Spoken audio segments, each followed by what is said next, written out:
Hello, and thank you for tuning into Town Meeting TV coverage of the General Election 2024. My name is Romeo von Hermann. This program is part of a series of candidate forums hosted by Town Meeting TV in advance of the general election on Tuesday, November the 5th, 2024. These forums are made possible by Town Meeting TV generous underwriting partners. You can find them all on our forums at cctv.org/general election or Town Meeting TV YouTube channel where auto-generated captions are available. If you are tuning into YouTube, click the subscribe button to stay tuned to local democracy this election. If you're tuning live, we also welcome your questions at 802-862-3966. If you are calling in, we'll do our best to prioritize your questions, though we will screen calls to ensure questions are not repeated. We will go with our candidates tonight who are present here. We have Charity R. Clark and our current, I believe, sitting, if you can help me. Attorney General. Attorney General, I apologize. And we have Ture Nelson, who's a Republican, and then Kevin Gustafson, I believe, for Peace and Justice, Vermont Green Peace and Justice, I believe. All right, so we're gonna start with 90 seconds. Let's see here, 90 seconds opening statement, and we're going to start with our Charity Clark. Thank you for being here, and go ahead. Well, thank you for having me. Almost 2 years ago, Vermonters gave me the immense privilege of serving my beloved home state as Attorney General, and since that time, I am very proud of the work that we have accomplished.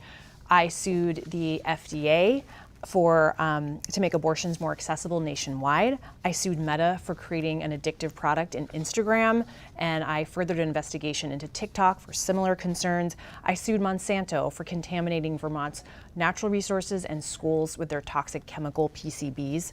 I sued pharmacy benefit managers for driving up the cost of prescription drugs while telling us that they were lowering the cost of prescription drugs. And I worked to move the needle on fighting against domestic violence, scams, child sexual abuse, climate change, gun violence, and violation of our data privacy. And if the presidential election results in another term for Donald Trump, I will be ready. I will fight to make sure that Vermont's voice is heard, and I will counter any unjust, illegal, or immoral action taken by Donald Trump. We live in uncertain times, and Vermont deserves an Attorney General who knows how to get results. Thank you so much, Charity. Appreciate that. And Ture, you're next. Thank you. I appreciate being here tonight. What a beautiful day we have in Vermont with the foliage just about near peak, and everybody should be out enjoying it. But I'm Ture Nelson. I'm from Berlin. I am challenging for Attorney General. I feel that I have the best qualifications to be the Attorney General in this state. I have a unique combination of skills and training and experience to be the Attorney General and to guide our state through the challenges that we face. I am pro-law enforcement. I've worked with many law enforcement agencies across the state and the country through my previous career, and I'm bringing that experience with me to this office to make lives better for all Vermonters with crime and punishment, big topics here in state, also with the state activities that are going on. I look forward to talking to everybody on this forum and in the coming weeks for the election, and we'll welcome the opportunity to thank you for having me here. Thank you, Ture. And we have now, I believe, Mike. Go ahead whenever you're ready. Sorry, it's Kevin, but yes. It's Kevin, I apologize. Kevin, go ahead. No problem. So I'm seeking the office of the Attorney General because I think that Vermont stands at a pivotal moment, not dissimilar to what A.G. Clark was mentioning. We're potentially approaching a precipice, but in the state of Vermont, we need to focus on our own justice system. We want it to reflect equity, accountability, and the rule of law. For me, for 20 years, I've dedicated my legal career and my political advocacy to working on housing rights, advocating for criminal justice reform, and protecting consumers from exploitation. So I do have a background in the law. I'm a lawyer in Rutland and practice in Killington. I have also a master's in public administration, which allows me to understand the dual role of the Attorney General in terms of being both being top cop, top prosecutor, but also in a certain way a public administrator, and to be accessible and a representative of the people of Vermont. And this, I think, background, as well as my perspective on, while it is interesting to have litigation that might be in the public eye, the nitty-gritty day-to-day business of the Attorney General is to protect the people of Vermont. And so while there may be the desire to focus on what might be flashy litigation, the day-to-day job, I think, of the Attorney General is to protect the people of Vermont from scams and abuses by potentially other people in Vermont. Thank you, Kevin. I appreciate that. And we're going to be going on to the key questions here. Number one being the top priority for the Vermont Attorney General is the Chief Law Enforcement Officer of our state in Vermont. What would be your top priorities as our Attorney General, or be as our Attorney General? We'll start with you, Charity, again. Okay. Well, for me, it will be a continuation of what we have already been doing this past almost 2 years. And that includes protecting children from harms associated with social media as a starting point, but other online experiences as well. And this includes child sexual abuse material and child exploitation. Second, prioritizing the most violent crimes. That includes sexual assault and homicide. And holding big corporations accountable. I've listed some in my opening statements, some of the lawsuits that we've been working on, and we'll continue to do that work. And lastly, to preserve reproductive liberty, including work on the national level with regards to the abortion drug mifepristone. Thank you so much, Jared. Appreciate that. Ture? Thank you. My priorities are that very much crime and order. We have a major crime problem in the state. You look at the newspaper every day and you see the headlines about crime. The crime rate has doubled in Vermont since 2014. We have a catch and release system here in Vermont where you get arrested and immediately released out on the streets to commit more crimes. And there's no accountability for anybody in the state. We have state's attorneys who are not willing to prosecute their job, prosecute criminals, which is their job. And then we have a state government that's totally out of control with spending and their state administrative procedures. So I'm going to work on that from day one. Thank you so much, Ture. Kevin, go ahead, please. Sure. I think the top priorities of the Attorney General, as I mentioned in my opening statement, are to protect the people of Vermont. I think at this point, the three largest priorities in that regard are housing questions in terms of unfair evictions, rent hikes, and other essentially accessibility to housing, which might not always seem like what's in the purview of the Attorney General, but I do think that it is a key interest of the people of Vermont and something that it should be the priority of the office. The second, I think, as Ture mentioned, is the criminal justice issues. Obviously, there are significant issues with crime, specifically drug-related crime, opioid crisis going on in our state. But I do think that while it may be easy to suggest that we should just have a kind of even draconian system or a system that doesn't appreciate the nuances and intricacies of different people's lives. What we do need is actually a way to assist addressing the diversity of crime and the causes of those crimes, and be able to streamline our system in a way that is able to deal with what is really important and to not deal with what isn't. The third, just very quickly, it would be environmental issues. I do think that Attorney General Clark has done work on that I appreciate and would commend, and I would honestly work to continue the work that she's done. So kudos to you, Attorney General Clark. All right, thank you, Kevin. I appreciate that. The next question is going to be the state's attorney. How would you plan to work with state attorneys from around Vermont?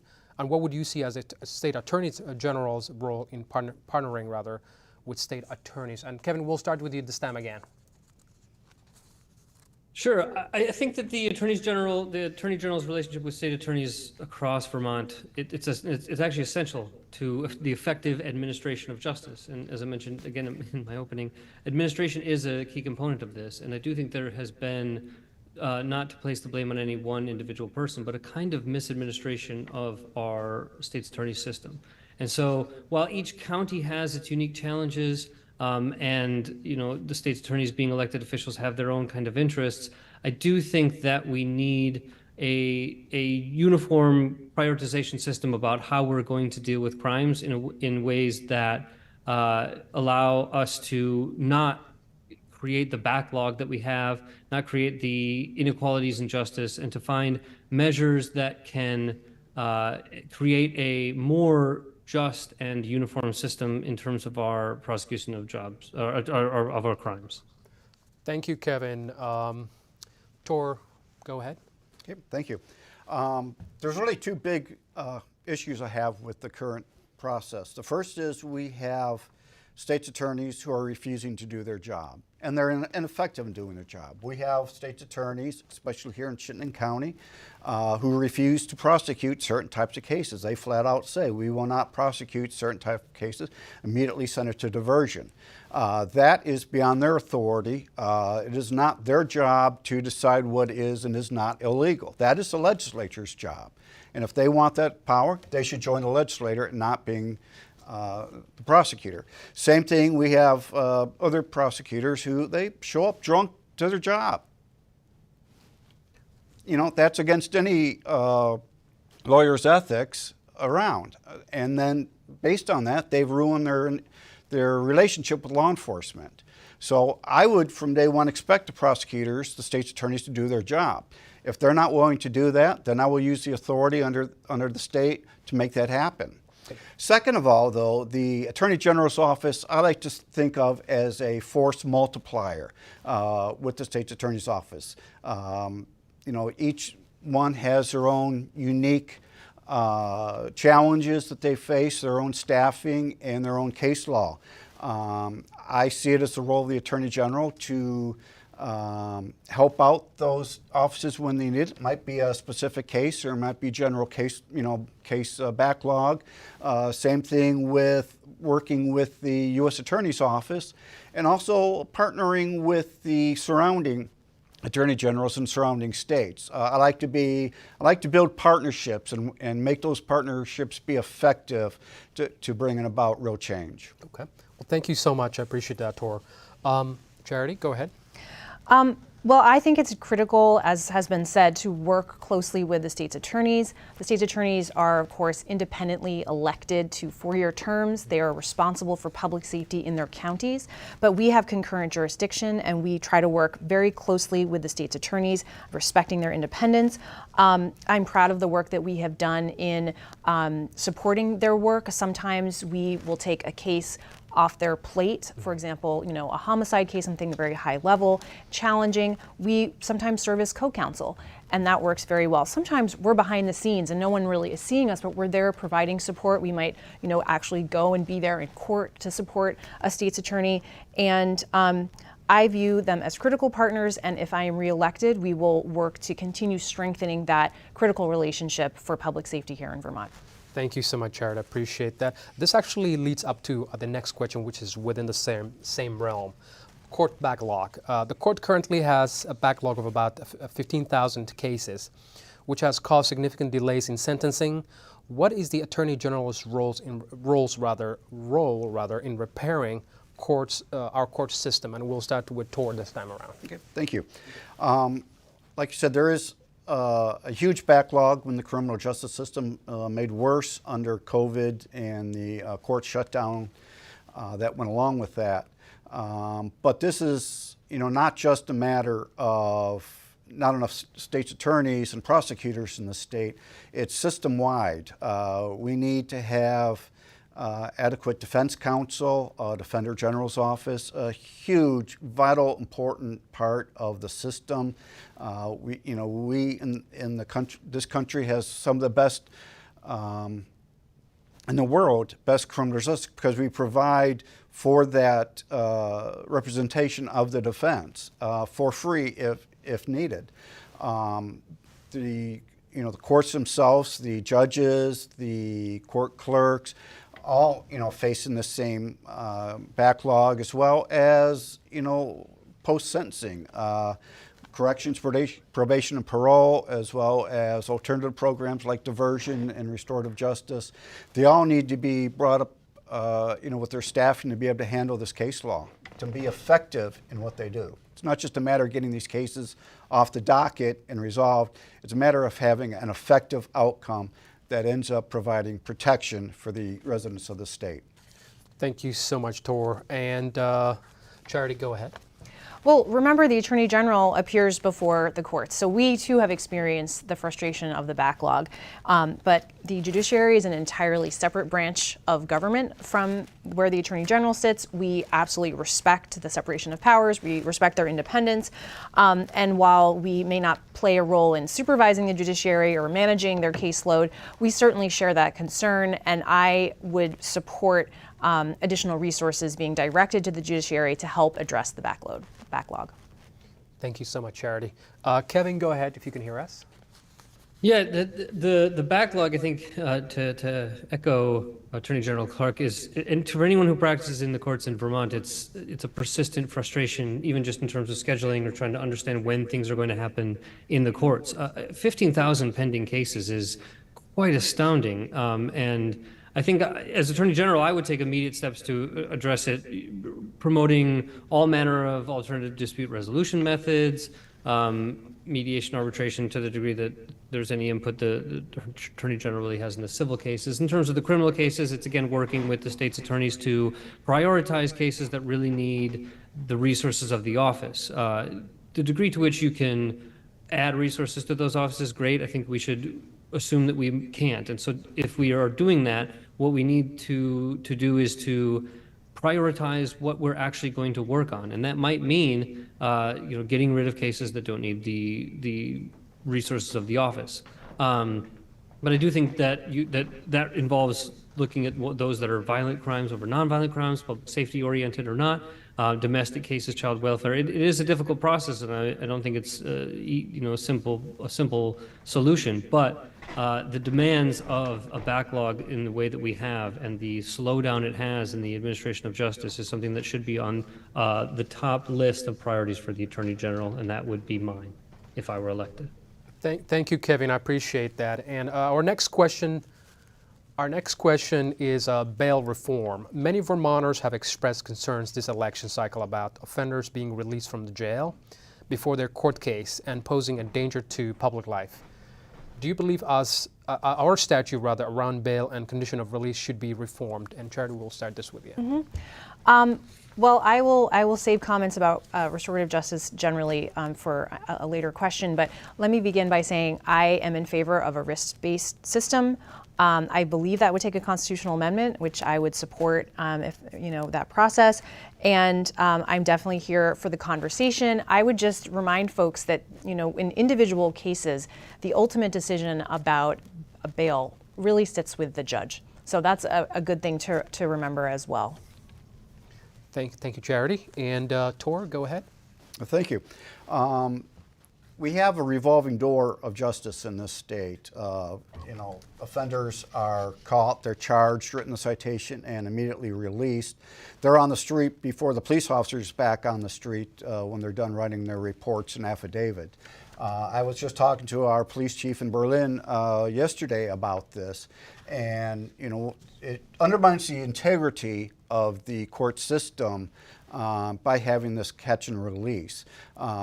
This adds to the backlog that we just talked about with cases, on the court system, because the offenders are free to reoffend and get caught again, just adding to that background of backlog of cases while their cases are pending in the court system. So there definitely needs to be some reform. It's going to take legislative and possibly even constitutional changes to make this an effect. But at the end, we've got to protect Vermonters and not just catch and release. Thank you, Ture. Appreciate that. Kevin, go ahead, please. I do think this is a legitimate question, but to echo Attorney General Clark, I mean, the ultimate decision rests with the judge. And for those of us who are practicing in criminal justice cases, while we might have the occasional quibble with, the way that the bail is set or not set, I think if you actually look at how the system works, it's actually makes a lot of sense. And so do I think that there needs to be a significant change to the law? Probably not. But do I think that it represents a larger issue about what cases should get priority and what don't, and how do we administer justice? Sure. But I do think, just to directly relate to the question, I don't think the bail statutes would need to be changed, but to the degree that a constitutional amendment about risk-based and those things would be necessary, is a much more holistic and comprehensive approach that I would support. Thank you, Kevin. I appreciate that. And actually, our next question kind of takes back to what Charity said, restorative justice. Last biennium, the legislature, pardon for the way I'm saying it, the legislature passed a bill to expand restorative justice program across the state. What role should restorative justice practice play in our justice system, and what is the Attorney General's role in these programs? We'll start with you again. Mm-hmm. Well, I believe that restorative justice is a critically important component of our criminal justice system. Restorative justice is very effective. Right now in Vermont, 20% of misdemeanors actually are referred to a restorative justice program. And our restorative justice approach here in Vermont has been going on for literally decades. For the lower level crimes, not only can they be the restorative justice process be more effective at healing for victims, it can also be more effective at rehabilitating the offender, and the recidivism rates for those who participate in restorative justice programs are lower. So very much a fan of our system here. Importantly, the Attorney General is the main overseer of restorative justice programs statewide. So in our office, we have the Community Justice Unit, and the Community Justice Unit oversees the grants that go statewide in every county for the programs pretrial services, court diversion, and most recently pre-charge. And all of those programs, I mean, I could talk about restorative justice for longer than my allotted 90 seconds. I certainly am a fan of that. And I would also just add that restorative justice principles can also be incorporated into plea agreements. Outside of the restorative justice programs, those principles can be incorporated. And I certainly have done that in my tenure for those crimes. Thank you so much, Charity. Appreciate that. Kevin, can you go ahead for us, please? Sure. I too could speak about restorative justice for quite a long time, because I think it's a very effective and useful process, and Vermont is, I think, exemplary in its institution of restorative justice. That being said, I do think that it could be probably expanded and used more than it is currently. I mean, if we're at 20%, I don't think 30 to 40% would be a significant increase or a burden on the system, but actually would relieve some of the both backlog and overcrowding and all different kinds of issues that a lot of our localities have. And so I think restorative justice plays a significant role in any kind of criminal justice system that has any kind of desire to reduce recidivism and have a much more stable and efficient criminal justice system. So it's a priority. It would be a priority in my tenure as an Attorney General, and I would. The only addition I would have to Attorney General Clark's comments would just be that, to the degree there is a way of evaluating the effectiveness and efficacy of the different models of restorative justice in the different areas and jurisdictions in the state, those that we could identify as most productive would be what I would focus on, and try to recognize the problems with those that aren't performing as well, so that we could even be more effective in our restorative justice system. Thank you, Kevin. We appreciate that. And Ture, go ahead, please. Restorative justice is a vital component of our criminal justice system here in Vermont. But along with that comes treatment, both mental health treatment and drug addiction, which is the underlying cause of many of the criminal acts that are brought into the system. So expanding treatment opportunities is a huge component, huge necessity in bringing these cases to successful resolution. We have an excellent diversion program in Washington County, and I'm very proud of the work that they do. Especially, in Berlin, we have a lot of shoplifting and property crimes. Let's get those resolved. Let's work on not just the victims advocate, victims restoration, but getting them on the right path, the accused, the right path to be successful in their post-court lives. Thank you, Ture. Appreciate that. And our next question is filing lawsuits. At your office, I believe, at this time. The Attorney General's office, let me get that word right, has recently sued large corporations, including Meta, Ticketmaster, and other pharmaceutical companies.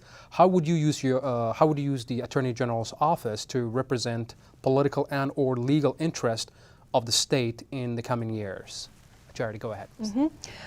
Protecting Vermonters is my top priority as Attorney General. And there is a long history of attorneys general using lawsuits to protect Vermonters. It's one of our main tools. We're lawyers. And I'll just flag one that I think transformed the behavior of Americans, and that is the tobacco settlement that happened in 1998. Attorneys general across this nation banded together in suing the tobacco companies. The settlement resulted in a literal transformation of the industry and the way that our society looks like. It also resulted in many, many millions of dollars coming to the state of Vermont. We get $25 million roughly every year, and some years it was even more. So at this point in 2024, we have roughly received $750 million as a result of a settlement of an attorney general. I am continuing that legacy. And as a consumer attorney, where I worked when I first got to the Attorney General's office 10 years ago, I have sued Meta. I mentioned these. I have sued Meta. I have sued the pharmacy benefit managers. And I have sued Monsanto as well. That was the environmental statute, not the consumer protection statute. But truly, this is a major tool in our toolbox. It's critical that work be continued. And I will also note that in addition to these lawsuits we filed here, we participate in multi-state lawsuits with our friends across the country. And if Donald Trump is reelected, we're going to be doing a lot of work protecting Vermont's values on the national stage, especially when it comes to environmental work and reproductive work, and so on. Thank you so much, Jared. Appreciate that. Ture, go ahead, please. Thank you. The problem with sue and settle what we currently have in Vermont is it doesn't bring about real change. The problem with suing Ticketmaster is that the common Vermonter is not affected by the ticket prices. They're living paycheck to paycheck. They're dealing with the inflation we have. They're dealing with raising gas prices, food prices, rent prices, mortgage prices, property taxes through the roof this year, looking at double-digit health insurance increases next year. And here again, next year they're already talking about a double-digit property tax increase. Going to concert is not on their radar screen. So I'm going to use the Attorney General's office to be effective for Vermonters. Do what affects them, makes their lives better on a daily basis. Not these pipe dream lawsuits that just get settled and don't bring about real change. Meta's doing the same. They've not changed anything. TikTok, you've seen the junk on TikTok this past week. Downright pornography on TikTok. And it's not going to change by Vermont or even by, congregation of attorney generals suing these major corporations. Thank you, Ture. Appreciate that. Kevin, go ahead, please. I think it's, as a starting point, the Attorney General's office has to be aggressive in defending Vermonters from corporate abuses, fraud, environmental harm. I don't misunderstand the lawsuit against Meta and using tobacco litigation, and I do think that tobacco litigation was a very monumental period in American law. I think Attorney General Clark and I could quibble about the actual relation between the tobacco litigation and the legitimate application of it in terms of the meta litigation. But I do think that that might be an example of something that looks flashy and interesting, where there are, as Ture was even talking about, more nuts and bolts and on the ground issues that Vermonters are dealing with every day. Not to say that obviously a lot of people aren't dealing with social media, but we have a housing issue and a housing crisis, and part of that is based on a corporate overtaking of and corporate purchase of lots of housing that has pushed a lot of different people out. And so I think that, not to say that there isn't a legitimate point for lawsuits like the meta lawsuits and other lawsuits against big corporations, the degree to which we need to prioritize even going against big corporations, the reason that we go against them and the consequences that going against them would have, should go as much as we can beyond the amount of money that we can generate from that lawsuit, but actually the effect on the ground that we can have for Vermonters. So that's my position on that. Thank you. We have a rebuttal. Go ahead, Charity. I just wanted to note that when I travel around the state, the number one issue I hear about is housing. The Attorney General's office does not have a lane when it comes to housing. And it is very frustrating. If you know of a law that we can use to affect change in housing, I would love to hear it. We use the Consumer Protection Act, like I've mentioned, to be very effective in many areas. But when it comes to housing, it is an area of frustration because so many are facing the housing crisis. It's appalling, and I would love to be able to do more. We do a little bit through our consumer assistance program. If people have a concern, they can always call CAP 1-800-649-2424. But there's only so much we are able to do in that space, and it is really frustrating. Thank you so much. And we're going to move on to the next question. Elected officials. This year, 2 state senators filed a lawsuit against the governor for allegedly overstepping his authority in his interim appointment of the current Secretary of Education. How should the state Attorney State General's office approach a case in which one elected official is filing a lawsuit against another? We'll go this time with Kevin. I think that presents very interesting positions. I think the point of the Attorney General in that sense wouldn't be not to take a side. It seems like a political question.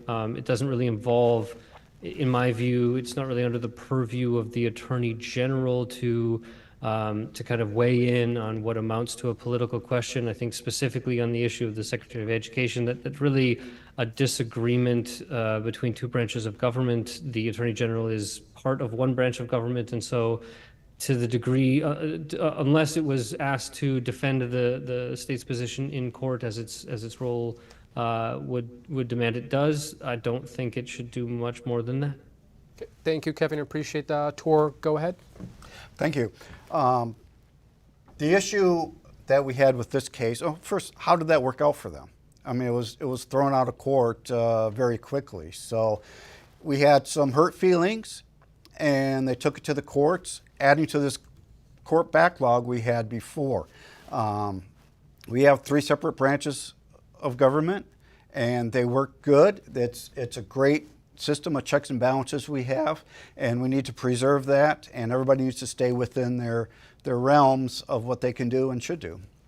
Thank you, Ture. Appreciate that. Charity, go ahead, please. Well, I can't comment on an ongoing case.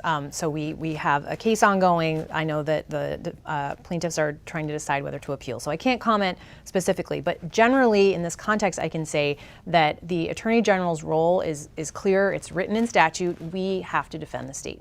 So that's what we're going to do. And I would also note, I would love for not have to go to court when disagreements like that occur, but when they do, the Attorney General defends the state.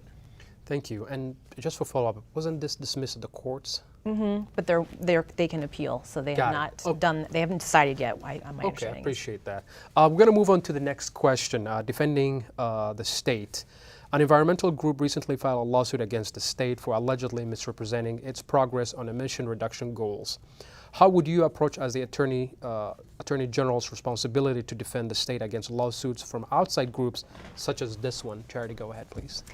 Well, defending the state in civil court is one of the many, many different jobs of the Attorney General's office. We have an entire division devoted to this, the Civil Division, who are incredibly hardworking, and they have dozens and dozens of cases ongoing all the time.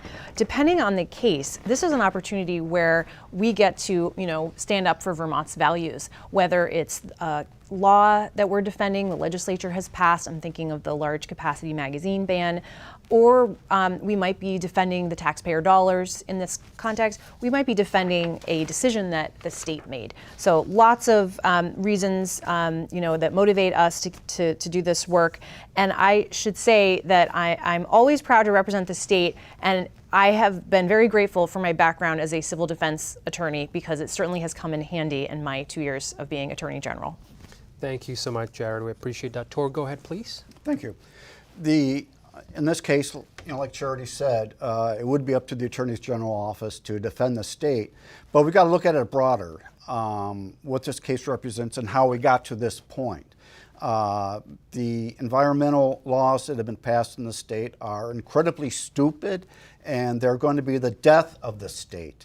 The carbon tax, and let's call it nothing else than what it is. It's a carbon tax, is up to $4 a gallon, some analysts say, is going to be the death of the state as we know it. The only real fix to this is to fix it in the legislature. It's going to be up to the next biennium. Their first action on day one is to fix these laws to keep us out of this predicament in the first place. The best defense, I guess, is a good offense. Well, thank you. Thank you, Ture. Appreciate that. Kevin, go ahead, please. I'll echo what Attorney General Clark said. I think that the role of the Attorney General is to defend the state, and that isn't to say that the state is always correct. But as an attorney, you are relatively often in a position to potentially defend a position that you may not personally hold, but that you have an obligation to represent. And so, while there would certainly, I think, be a difference in many of the decisions made by an executive branch run by the Democratic Party or the Republican Party, as compared to an Attorney General's office run by an Attorney General from the Green Mountain Peace and Justice Party. But I do think that there's still the underlying obligation to do the role of the Attorney General. Echoing what Ture said, though, I think that we do have an obligation to look larger in terms of what potential role we can play in delivering to the legislature and to the state the effectiveness or ineffectiveness of certain policies, laws, or standards that could actually run counter to what laudable goals the legislature or executive branch might have. And so to the degree that we would play that role, we would play that role. Thank you, Kevin. I appreciate that. And we're going to move on to the last question, racial justice. The court and the criminal justice system are central focus in addressing the racial justice and equity. What do you see as an example of systemic racism, and how would you use this office to address the historic and current effects of racism? Ture, we're going to start with you this one. Thank you. This country has a long and dark history when it comes to many groups in this country, not just race, but women's rights, disability rights, rights of immigrants. We're supposed to be a melting pot. That's what this country was built on, and I think we've lost that. So, being a disabled person myself, I'm not going to take off my legs and throw them around, but you become aware of these things as you go along, and it's the role of the Attorney General's office is to apply the law equally and for the benefit and protection of everybody. Everybody's welcome to come talk to me. I like talking to people, and I look forward to doing that again in the future. Thank you so much, Ture. Kevin, go ahead, please. I think one of the great achievements of the civil rights movement was the ultimate establishment of a kind of equality under the law, as in terms of the letter of the law.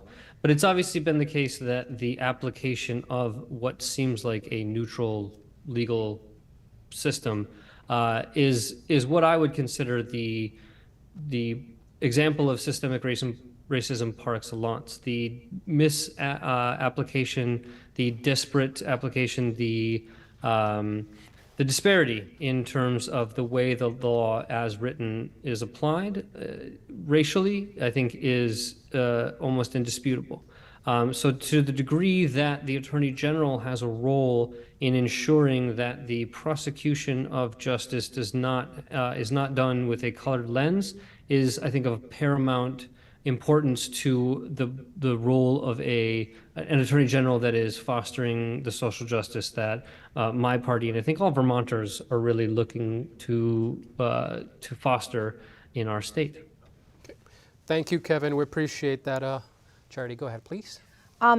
Kevin and Ture said it very well. Racial inequality is an historic legacy of our country, and I think any leader has a moral obligation to do whatever they can to address and repair that legacy. I want to just touch on a couple of areas, specific roles that the Attorney General plays. The first is by statute. There is a task force under our office called the Racial Disparities Advisory Panel, RDAP. And RDAP is tasked with looking at racial disparities specifically in the criminal justice system and kind of reporting and giving feedback to the legislature on those issues. The second is through our Civil Rights Unit. The Civil Rights Unit handles largely employment discrimination cases. They investigate, they might mediate, they might bring a case. And that includes not just race, but gender, disability, et cetera. So those two specific things I wanted to flag. I also want to say I have encouraged and I think nurtured efforts internally in my office to make sure that we are the most equitable that we can be in our office. Okay, thank you, Charity. Appreciate it. Thank you, Tor, and thank you, Kevin. We're going to go now to the 30-second closing comments from three of you. I appreciate for all the questions answered thus far. Charity, go ahead for the 30-second closing statement. Okay. Well, first of all, thanks for the conversation. I really appreciate my opponents being here, and it's so nice to see that we do agree on a lot. I want to say that serving as your Attorney General has been the honor of my life. I have been an attorney for almost 20 years. I have been a public servant for almost 15, and I have worked in the Attorney General's office specifically for almost 10. I am a mother, I am an attorney, I am a Vermonter through and through, and I have committed to being a leader who listens, who collaborates, and ultimately who fights for everyday Vermonters. I believe that ultimately Vermont deserves an Attorney General who can get the best results for Vermont and for Vermonters, and I believe that person is me. Thank you, Charity. Appreciate that. And Tor, go ahead, please. Thank you. I like to use the tagline, a common man for every Vermonter. I'm not pretty. I'm not wearing a suit. I got my beard and even the beard on my shirt here. But I'm going to be fighting for every Vermonter. I'm not an attorney. And I think that's a benefit. There is an unwritten code between attorneys where you're not going to go after one another, as we even seen here tonight, unless it benefits you personally. I don't bring those strings with me. I don't have the political baggage that other people have, and I will use the office to fight for every Vermonter. Thank you, Tor. Appreciate that. Kevin, go ahead. I am running for the Attorney General of Vermont because I do think that the Office of the Attorney General is an incredibly important office, and that I do genuinely believe that I would be the best person to run the office. The reason I think that is because I do have a background in social justice work ranging from housing, consumer rights, and political advocacy in a way that, as well as my background in law and public administration, gives me this unique Venn diagram perspective in which I can effectively run an office as complex as the Attorney General's office. The difference between, I think, the current Attorney General and me may be somewhat opaque to some, but I think that the social justice orientation of the Green Mountain Peace and Justice Party differs from the perspective of the Democratic Party in an important way in which, although there may be the frustration about some of the social questions that the Attorney General's office doesn't feel like it has the ability to answer now.